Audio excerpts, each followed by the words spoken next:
Hello and welcome back to my channel. Today I'm going to be reviewing 3 models that I bought second-hand from the internet.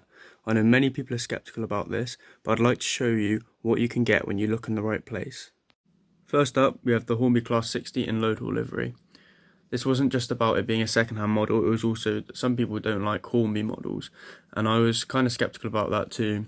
But when you see this run, I hope it completely changes your mind because it's one of the smoothest running locomotives I have, and at just under £100 for a model of this calibre, it was a really good price.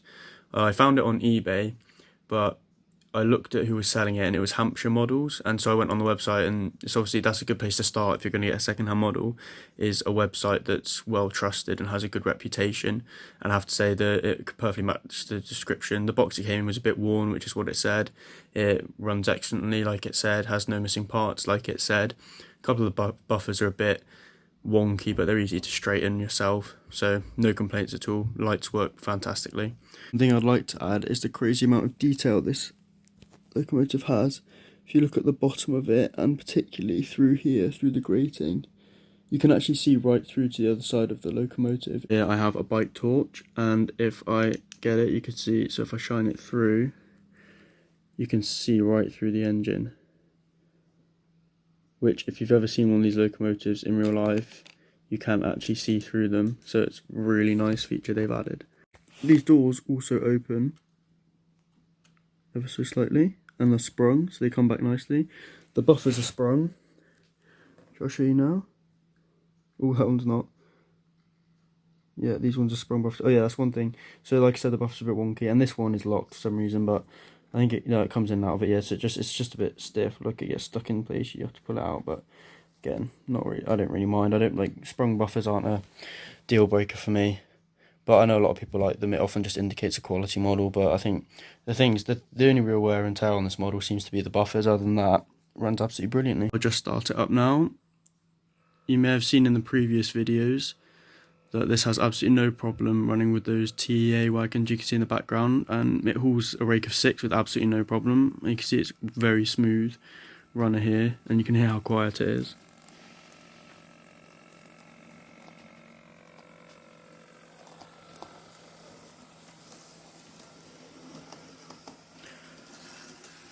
Now those are some really quite powerful headlights, which is nice because the Voyager, as you'll see shortly, the lights aren't quite so bright. They still work, but it's always nice to have bright lights. You can see even when the light on my camera is on, it doesn't outshine them.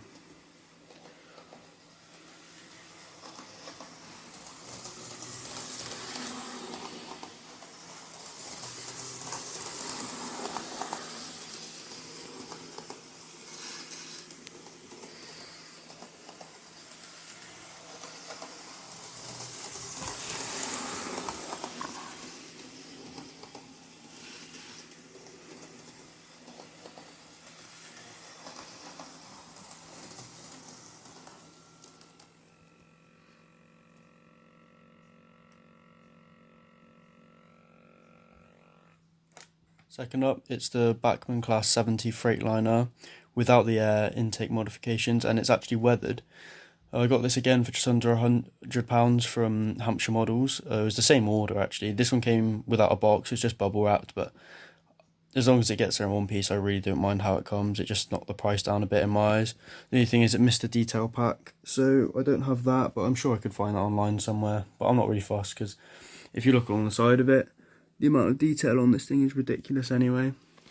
It runs really well, just like the Class 60 actually. It's all-wheel drive, all-wheel pickup, so it glides over points like they're not there. It can haul wagons without an issue, as you've seen in previous videos as well. I'm sure it could haul much more than what I put on it. First thing you might notice is that this has cab lighting as well, which you can actually turn on and off with a switch underneath. But all the lights on this engine work perfectly. The motor makes a slight bit of noise, but it's the same with all the Bachmann ones. They all just make a slight rumble, I think. Maybe they need oiling, or maybe just how they're made. The buffers are also sprung, as you can see. Yeah, very nice engine.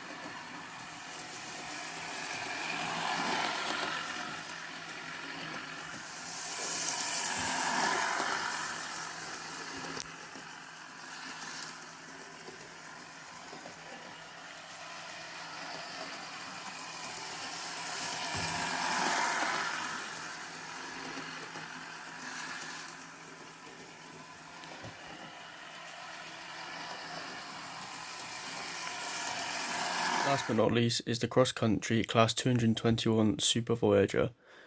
After having my faith in second-hand models restored from the last two, I decided to go onto eBay and risk it with this model because it's so rare to find it online. And I read the description, it sounded good. I got in contact with the seller, who was very helpful. He's called Max. I've left a link to his channel in the description below. And it sounded great, and I trusted him. And when it arrived, I was blown away. It's absolutely amazing. This model was described as a good runner, and I couldn't agree more. And I'll show that to you now. Also, just show it running slowly so you can see how smooth it really is. There's a slight rumble in the engine, but that's just the back of my motors. Mine all seem to do that. I don't know if they need oiling or something. If you know, let me know in the comments. But here we go.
As you may be able to see, the bottom headlights on that unit there don't work. That is the only problem I've had with this. It runs amazingly. And you can see the rear lights work on this unit, and if I change its direction, which I'll do now, you'll see that the headlights work absolutely fine on the front one. So I just run it going that way, and that's really not an issue to me. I really don't mind. And it's a good price. Very, very pleasant transaction. So I can't complain. Another great experience with a second-hand model. I'm sorry about the mess on the layout, but you might see some new track pieces there. I've got more in the post coming. I'm hoping to expand the layout on the baseboard, so you'll be able to see that in future videos to come if you stay tuned. You may have noticed some new wagons. I'm going to be going over them in another video when some more arrive. That's all for today's video. For me, second-hand models haven't really presented an issue, especially the ones where I know where they've come from. I have a few others that unfortunately don't run, but they were bought at model rail fairs and they were very, very cheap. So you get what you pay for. If they're a decent price and they're from a retailer or somewhere you trust, then go for it, because the chances are you'll get a model that's almost as good as new, and it could really add to your layout, and it may not even be available new anymore, in which case you definitely should go for it, because you might not get a chance to get it again. See you next video.